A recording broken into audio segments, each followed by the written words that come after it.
জয় শ্রী রাধে কৃষ্ণ। শ্রীকৃষ্ণ বার্তা চ্যানেলের পক্ষ থেকে সকল ভক্তবৃন্দকে জানাই ভক্তিপূর্ণ প্রণাম। আশা করি সকলেই ভালো আছেন, সুস্থ আছেন। আজ আমাদের আলোচনার বিষয় আমলকি একাদশী ব্রত কথা। এই একাদশী ব্রত কবে পালন করতে হবে, সংকল্প কবে, কখন, কিভাবে করতে হবে, একাদশী ব্রতের দিন কোন কোন কাজ করা উচিত এবং কোন কোন কাজ করা অনুচিত, একাদশী ব্রতের দিন কি কি খাবার খেতে হবে এবং কি কি খাবার বর্জন করতে হবে, পারণ কবে, কখন, কিভাবে করতে হবে, এই সব বিষয় নিয়ে আজকের ভিডিওতে আলোচনা করা হবে। আপনারা সকলেই আমার পাশে থাকবেন এবং প্রথম থেকে শেষ পর্যন্ত ভিডিওটি মন দিয়ে দেখবেন। যদি ভালো লাগে তবে অবশ্যই একটা লাইক, শেয়ার এবং কমেন্ট করবেন। আর আপনি যদি এই চ্যানেলের নতুন দর্শক হন তাহলে অবশ্যই চ্যানেলটিকে সাবস্ক্রাইব করে পাশে থাকা ঘন্টাটি বাজিয়ে দেবেন, যাতে পরবর্তী কোনো ভিডিও পোস্ট করলে সবার আগে আপনার কাছে সেটি পৌঁছে যায়। ফাল্গুন মাসের শুক্লপক্ষের একাদশী তিথিটি আমলকি একাদশী বা রঙ্গভরী একাদশী নামে পরিচিত। এই একাদশী তিথিতে শিব, পার্বতী ও বিষ্ণুর পুজো করার বিধান রয়েছে। পাশাপাশি একাদশী ব্রতকথা পাঠ করারও নিয়ম রয়েছে। এর ফলে বিষ্ণু শীঘ্র প্রসন্ন হন। সমস্ত একাদশীর মধ্যে আমলকি একাদশীকে শ্রেষ্ঠ স্থান প্রদান করা হয়েছে। প্রতি বছর ফাল্গুন মাসের শুক্লপক্ষে এই একাদশী ব্রত পালিত হয়। এই দিন বিয়ের পর প্রথমবার কাশী যান শিব পার্বতী। তখন আবির দিয়ে তাদের স্বাগত জানানো হয়। এই কারণে এই একাদশী তিথি রঙ্গভরী একাদশী নামে পরিচিত। অন্যদিকে এই তিথিতে ব্রহ্মার অশ্রু বিষ্ণুর পায়ে পড়ে এবং সেখান থেকে উৎপন্ন হয় আমলকি গাছ, তাই এটি আমলকি একাদশী নামে পরিচিত। এই দিন শিব, পার্বতী ও বিষ্ণুর পুজো করলে সমস্ত মনস্কামনা পূরণ হয়। এই তিথিতে আমলকি একাদশী ব্রতকথা পাঠ করলে বিষ্ণু শীঘ্র প্রসন্ন হন। 2025 সালের 10ই মার্চ বাংলা 25শে ফাল্গুন সোমবার শ্রী শ্রী আমলকি একাদশী ব্রত পালন করতে হবে। কারণ 24শে ফাল্গুন অর্থাৎ 9ই মার্চ রবিবার দিবা 10:39 দশমী তিথি ছাড়ছে, আর 25শে ফাল্গুন সোমবার 9:50 একাদশী তিথি ছাড়ছে। অর্থাৎ 24শে ফাল্গুন রবিবার দিবা 10:39 থেকে 25শে ফাল্গুন সোমবার দিবা 9:50 পর্যন্ত একাদশী তিথি থাকছে। তাই 2025 সালের 10ই মার্চ বাংলা 25শে ফাল্গুন সোমবার আমলকি একাদশী ব্রত পালন করতে হবে। আর এই একাদশী ব্রতের পালন করতে হবে 2025 সালের 11ই মার্চ বাংলা 26শে ফাল্গুন মঙ্গলবার দিবা 9:30 মধ্যে। গোস্বামী মতে ও নিম্বার্ক সম্প্রদায় মতের অনুগামী ভক্তবৃন্দ একই দিনে একাদশী ব্রতের উপবাস করবেন এবং একই দিনে একাদশী ব্রতের পালন করবেন। একাদশী ব্রতের পালন মন্ত্রটি হচ্ছে সংসার ক্লেশদগ্ধস্য ব্রত নানেন কেশব প্রসিদ সুমুখনাথ জ্ঞান দৃষ্টি প্রদ ভাব। এই মন্ত্র বলে শ্রীহরির প্রসাদ হাতে নিয়ে একাদশী ব্রতে পালন করতে হবে।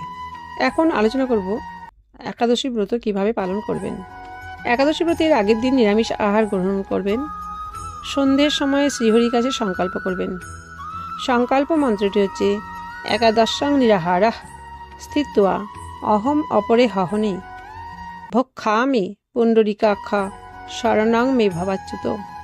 এর অর্থ হচ্ছে একাদশীতে উপবাসপূর্বক আমি পরদিন আহার করব। হে পুণ্ডরিকাক্ষ, হে অচ্যুত, আপনি আমার শরণস্থান হন। একাদশী ব্রতের দিন ব্রহ্ম মুহূর্তে উঠে প্রাত্যহিক ক্রিয়াকর্ম সেরে ইষ্টদেবতার পুজো করবেন। একাদশী ব্রতের দিন গঙ্গা স্নান করার সুযোগ পেলে অবশ্যই গঙ্গা স্নান করবেন। ব্রতের দিন ঈশ্বরের নাম, গান, ভজন, কীর্তন, সাধুসঙ্গ করতে পারলে খুবই মঙ্গল হয়। গীতা পাঠ, ভাগবত পাঠ বা যে কোনো ধর্মীয় গ্রন্থ পাঠ করতে পারলে তাতেও খুব পুণ্য হয়। ব্রতের দিন দান করা খুবই পুণ্যের কাজ। যে কোনো সদ্ব্রাহ্মণ বা কোনো দরিদ্র ব্যক্তিকে অন্ন, বস্ত্র বা অর্থ বা যে কোনো কিছু দান করতে পারলে খুবই পুণ্য লাভ হয়। ব্রতের দিন কোনো মন্দিরে গিয়ে ভগবান দর্শন, ভগবানের পূজা বা মন্দির পরিক্রমা করতে পারলে তাতেও খুব পুণ্য লাভ হয়। একাদশী ব্রতের দিন কি কি কাজ করবেন না। একাদশী ব্রতের দিন কোনো ক্ষৌরকর্ম করবেন না, অর্থাৎ চুল, দাড়ি, নখ ইত্যাদি কাটবেন না। আমিষ আহার গ্রহণ করবেন না, মিথ্যে কথা বলবেন না, কাউকে শারীরিক বা মানসিক আঘাত দেবেন না, কোনো পরিশ্রমের কাজ করবেন না, তাহলে শরীর খারাপ হতে পারে এবং একাদশী ব্রতের উপবাস ভঙ্গ হতে পারে। একাদশী ব্রতের দিন নির্জলা উপবাস করতে পারলে অবশ্যই করবেন, আর তা করতে না পারলে ফল, জল, মিষ্টান্ন বা কিছু নির্দিষ্ট সবজি সেদ্ধ করে বিট লবণ ও গোলমরিচ ছড়িয়ে গ্রহণ করতে পারেন।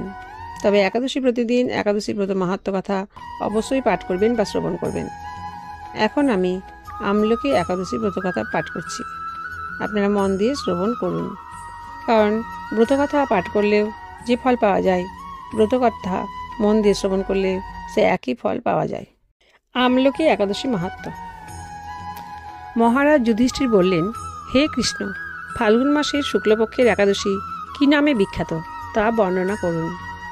শ্রীকৃষ্ণ বললেন, হে মহাভাগ যুধিষ্ঠির, মান্ধা তার প্রশ্নের উত্তরে মহাত্মা বশিষ্ঠ এই একাদশীর মহিমা কীর্তন করেছিলেন। আপনার কাছে এখন আমি সেই কথা বলছি। এই একাদশীর নাম আমলকি। বিষ্ণুলোক প্রদানকারী রূপে এই একাদশী বিশেষভাবে মহিমান্বিত। একাদশীর দিন আমলকি বৃক্ষের তলে রাত্রি জাগরণ করলে সহস্র গাভী দানের ফল লাভ হয়। হে পাণ্ডুনন্দন, পূর্বে ব্রহ্মার রাত্রিতে দৈনন্দিন প্রলয় উপস্থিত হলে স্থাবর জঙ্গম সহ দেবতা, অসুর ও রাক্ষস সব কিছুর বিনাশ হয়। তখন ভগবান সেই কারণ সমুদ্রে অবস্থান করেন। তার মুখপদ্ম থেকে চন্দ্রবর্ণের এক বিন্দু জল ভূমিতে পড়ে। সেই জলবিন্দু থেকে একটি বিশাল আমলকি বৃক্ষ উৎপন্ন হয়। এই বৃক্ষের স্মরণমাত্র গোদানের ফল, দর্শনে তাহার দ্বিগুণ এবং এর ফল ভক্ষণে 3 গুণ ফল লাভ হয়। এই বৃক্ষে ব্রহ্মা, বিষ্ণু আর মহেশ্বর সর্বদা অবস্থান করেন। এর প্রতিটি শাখা প্রশাখা ও পাতায় ঋষি, দেবতা ও প্রজাপতিগণ বাস করেন। এই বৃক্ষকে সমস্ত বৃক্ষের আদি বৃক্ষ বলা হয় এবং তা পরম বৈষ্ণব রূপে বিখ্যাত। অতএব এই শ্রেষ্ঠ ব্রত সকলেরই পালনীয়। এখন এই ব্রতের একটি অদ্ভুত ইতিহাস আপনার কাছে বর্ণনা করছি। প্রাচীনকালে বৈদিশ নামে এক প্রসিদ্ধ নগর ছিল। এই নগরে চৈত্ররথ নামে এক রাজা রাজত্ব করতেন। চন্দ্রবংশীয় পার্শ্ববিন্দু রাজার পুত্ররূপে তিনি জন্মগ্রহণ করেন। তিনি অত্যন্ত শক্তিমান ও ঐশ্বর্যশালী ছিলেন। শাস্ত্র জ্ঞানেও তিনি ছিলেন সুনিপুণ। তার রাজ্যে সর্বত্রই মনোরম, আনন্দপূর্ণ এক দিব্য পরিবেশ লক্ষ্য করা যেত। প্রজারা ছিলেন বিষ্ণু ভক্তিপরায়ণ। সকলেই একাদশী ব্রত পালন করতেন। তার রাজ্যে কোনো অভাব অমঙ্গল ছিল না। এইভাবে প্রজাদের নিয়ে রাজা চৈত্ররথ সুখে দিন যাপন করতে থাকেন। এক সময় ফাল্গুনী শুক্লপক্ষের দ্বাদশীযুক্তা আমলকি তিথি সমাগত হওয়ায় রাজ্যের সকলেই এই ব্রত পালনের সংকল্প করলেন। ওই দিন প্রাতঃ স্নানের পর প্রজাদের নিয়ে রাজা ভগবান শ্রীবিষ্ণুর মন্দিরে যান। সেখানে সুবাসিত জলপূর্ণ কলস, ছত্র, বস্ত্র, পাদুকা, পঞ্চরত্ন ইত্যাদি দিয়ে সাজিয়ে স্থাপন করেন। তারপর ধূপ দীপ দিয়ে যত্ন সহকারে মুনি ঋষিদের দ্বারা শ্রী পরশুরাম মূর্তি সমন্বিত আমলকির পূজা করেন। হে পরশুরাম, হে রেণুকার সুখবর্ধক, হে ধাত্রী, হে পাপ বিনাশিনী আমলকি, তোমাকে প্রণাম। আমার অর্ঘ্যজল গ্রহণ করো। এইভাবে দিনে যথাবিধি পূজা, স্তব, স্তুতি, নৃত্য গীত করে রাজা ভক্তিভরে সেই বিষ্ণু মন্দিরে রাত্রি জাগরণ করতে লাগলেন।